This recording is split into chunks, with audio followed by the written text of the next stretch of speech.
И о спорте. В Нюрбе прошел первый республиканский турнир на кубок компании «Алроса» по Хапсагаю. За ходом соревнований следила Анна Винокурова. Сделать спорт доступным для всех – это одно из главных направлений социальной политики «Алроса».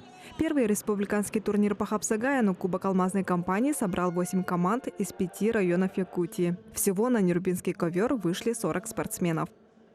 «Алроса» и руководство компании всегда поддерживает такие мероприятия, потому что это пропаганда здорового образа жизни. В алмазной компании поддерживают спорт и ЗОЖ. Мы надеемся, что «Алроса» и дальше будет поддерживать такие мероприятия. Призовой фонд турнира составил 700 тысяч рублей. Борьба за первое место шла 2 дня в новом спортивном комплексе, который на днях открыли в Нюрбе.